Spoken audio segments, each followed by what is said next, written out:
First of all, let me say thanks a lot. I appreciate the opportunity to be here. I don't know if you know it or not. Some of you do, some of you don't. Former head of the FBI, Los Angeles, California, retired in 1979, March. And shortly after my retirement, I was asked to investigate the Jeffrey R. McDonald case as a private investigator. He's a former Green Beret doctor who was convicted of murdering his wife and 2 children in Fort Bragg, North Carolina, February 17, 1970. It's a long story. I put in about 2,000 hours on the case. When the case first began, my investigation first began, I told Dr. McDonald that I would investigate the matter for him. He had just been convicted and was sentenced to 3 consecutive life sentences. I think I'm going to sneeze. I didn't make it. Okay.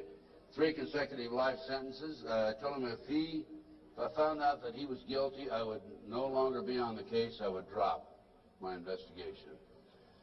Much to my surprise, from the evidence that I read, information that I developed over a period of several years, I've established beyond any question of a doubt that this man is absolutely innocent. And on October 25, 1980, I obtained a signed confession from Helena Stokely, the girl in the floppy hat, if you know the case. By the way, there was a best-selling book, Fatal Vision, and a movie out on this. And the girl in the floppy hat said that Dr. McDonald did not commit those crimes. They were committed by my satanic cult group. And it was my initiation into the cult that night. And she gave me detailed information about the movement within the house that night, who did what. And I said to her, Helena, how do I know you're telling me the truth? And so one of the questions I asked her, the whole series of questions I asked her, and this is on audio, video, in some instances a video, but always on audio. She said, I said, Helena, tell me about describe the jewelry box on the dresser in the master bedroom. And she described it right to a T. And just to make sure, I went down to Sears Roebuck and got a catalog and brought it back. And I said, Helena, pick out the jewelry box in this catalog that was on the dresser. She picked out the jewelry box. It matched. Also, she told me that she attempted to ride a rocking horse in the child's bedroom that night, but she couldn't ride it because the spring was broken. The only way she could have known that spring was broken was to have been there the night of the murders, February 17, 1970. So anyway, I submitted a 1,200-plus page report, actually 1,100-plus page, almost 1,200 pages, in March of 1981 to the FBI, Judge Webster, with a personal letter. He was director of the FBI. And I said, Judge, I believe this man is innocent, and he'd run out of money, and, you know, I continued to work it as I usually do. And I think that the FBI should continue along the lines of my investigation. And much to my surprise, I started receiving, by the way, it also went to the FBI and to the U.S. Department of Justice, the Solicitor General's office. And much to my surprise, my witnesses, my 19 new witnesses, including Helena Stokely, started calling me and saying, hey, Ted, the FBI has interviewed me. They're trying to get me to recant. And I'm saying to myself, that isn't the responsibility of the FBI. The FBI is supposed to gather information, not destroy it. And that was my first clue that we had a serious problem in that case.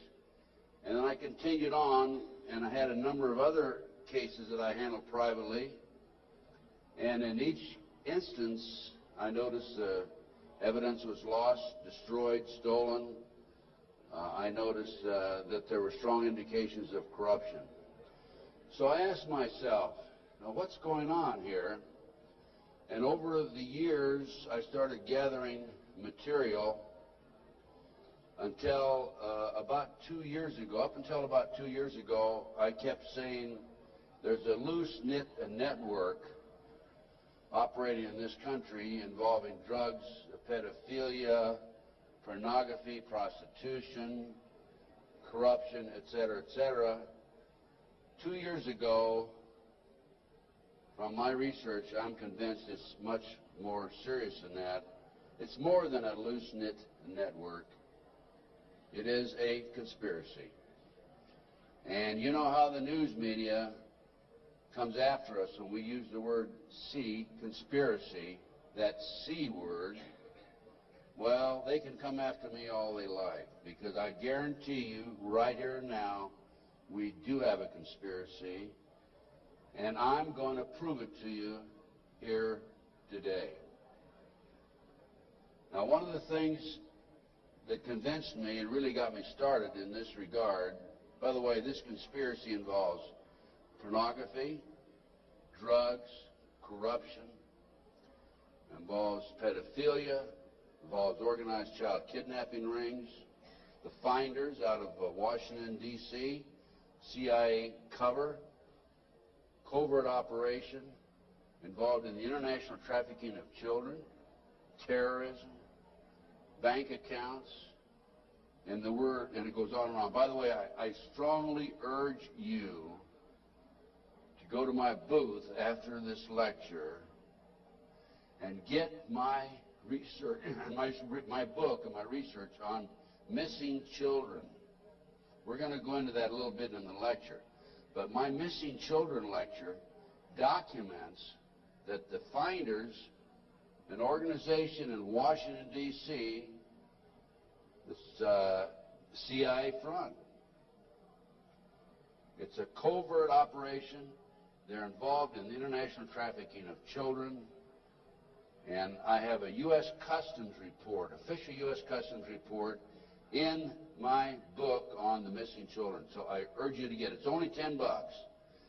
Now, if you buy any of my products, any of my research, I beg of you, I don't want you to buy it unless you make a half a dozen copies and send it to your friends, okay?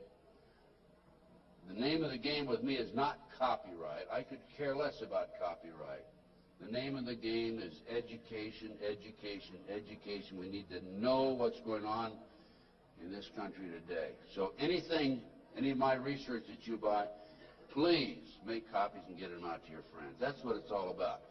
After one of my lectures, here's about 2 years ago, this is why I changed my mind from and using the word loose-knit network to conspiracy. After one of my lectures, a gentleman came up and gave me a book. He said, Ted, in fact, that lecture was specifically on the McDonald case. Ted, here's what it's all about. Take this book and read it. And this is the book, folks. It's called Pawns in the Game. Now, if you don't know this book, you don't know of it, I urge you to buy it. I've been trying to buy it, but I noticed that one of the vendors out here has it. And please go get the copy of this book. I forget which vendor has it. What?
Hello, Radio Olympia. This is direct television from the studios at Alexander's Palace. The battle of Britain is about to begin. Upon this battle depends the survival of Christian civilization. Yesterday, On it depends our own British December life. 7th,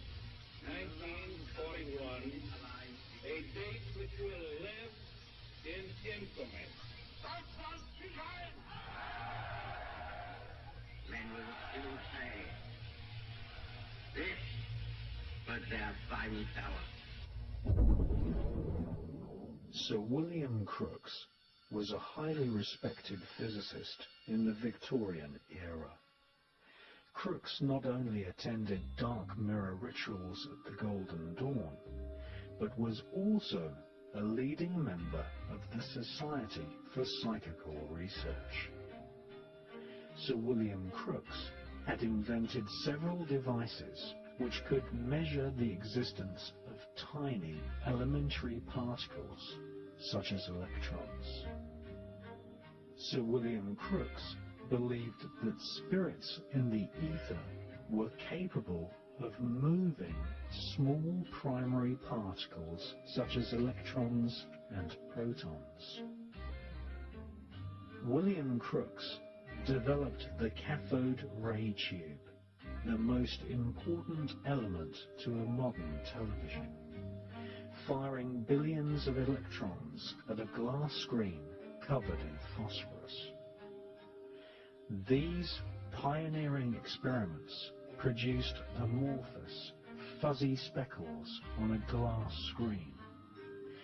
By staring at the cathode ray tube image, Crookes realized that spirits might somehow be invoked to arrange these particles into an image of the spirit world.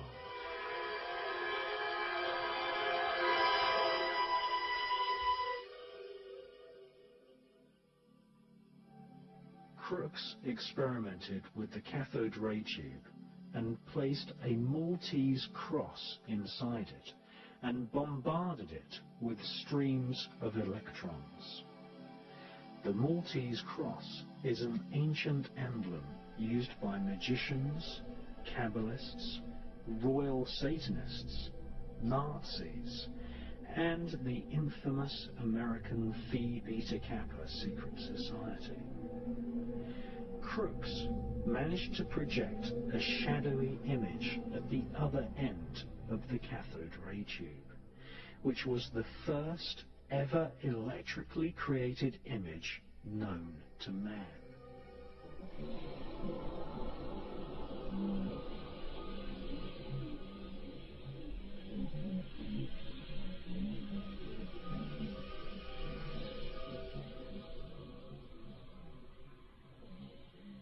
In his memoirs, Sir William Crookes said that it might be possible for spirits to influence streams of tiny particles.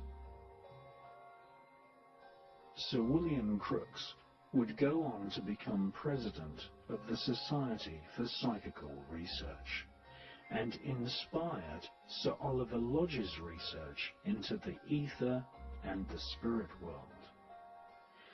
The Crookes version of the cathode ray tube would become the most fundamental component in the development of television devised 40 years later by the Scotsman John Logie Baird.